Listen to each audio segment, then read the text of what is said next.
ನಮಸ್ಕಾರ ವೀಕ್ಷಕರೇ, ವಿವಾ ನ್ಯೂಸ್ಗೆ ಸ್ವಾಗತ. ಇದು ಸುದ್ದಿಗಳ ಡಬ್ಬಿ. ಮರಳೂರು ಗ್ರಾಮದ ಸರ್ವೆ ನಂಬರ್ 87/2ರಲ್ಲಿ 2 ಎಕರೆ ಜಮೀನು ನೋಂದಣಿಗಾಗಿ ಕಾಂಗ್ರೆಸ್ ಮುಖಂಡರು ಆಗಮಿಸಿದ್ದರು.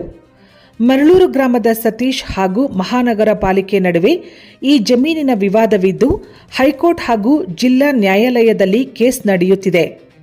ಈ ನಡುವೆ ಕ್ಯಾಬಿನೆಟ್ನಲ್ಲಿ ವಿವಾದಿತ ಭೂಮಿ ಕಾಂಗ್ರೆಸ್ ಭವನಕ್ಕೆ ಎಂದು ತೀರ್ಮಾನಿಸಲಾಗಿದ್ದು, ಕಾಂಗ್ರೆಸ್ ಭವನಕ್ಕೆ ನೋಂದಣಿ ಮಾಡಿಕೊಳ್ಳಲು ಪಾಲಿಕೆ ಅಧಿಕಾರಿಗಳು ಆಗಮಿಸಿದ್ದರು. ಈ ವಿಚಾರ ಗೊತ್ತಾದ ತಕ್ಷಣ ಉಪ ನೋಂದಣಾಧಿಕಾರಿ ಕಚೇರಿಗೆ ದೌಡಾಯಿಸಿದ ಬಿಜೆಪಿ ಮುಖಂಡರು ವಿವಾದಿತ ಭೂಮಿ ನೋಂದಣಿ ಮಾಡಿಕೊಡದಂತೆ ಬಿಗಿಪಟ್ಟು ಹಿಡಿದರು. ನೋಂದಣಿ ಮಾಡಿಕೊಡುವಂತೆ ಕಾಂಗ್ರೆಸ್ ಮುಖಂಡರು ಒತ್ತಾಯಿಸಿದರು. ಎರಡೂ ಪಕ್ಷದವರಿಂದ ಅಧಿಕಾರಿಗಳ ಮೇಲೆ ಒತ್ತಡ ಹೇರಲಾಯಿತು.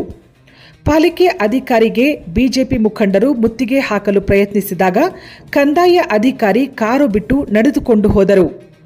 ಉಪ ನೋಂದಣಾಧಿಕಾರಿ ಕಚೇರಿಯಲ್ಲಿ ಬಿಗುವಿನ ವಾತಾವರಣ ಉಂಟಾಗಿತ್ತು.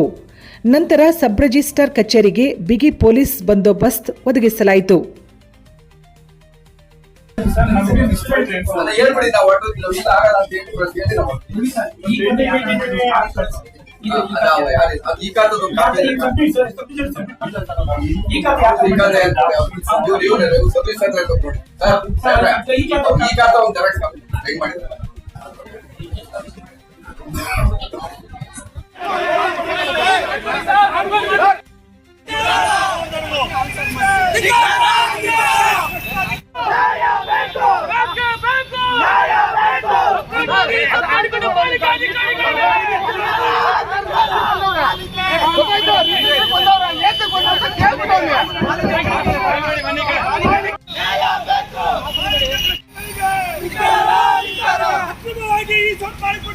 ಪಾಲಿಕೆ ಅಧಿಕಾರಿಗಳಿಗೆ ಬೇಕು.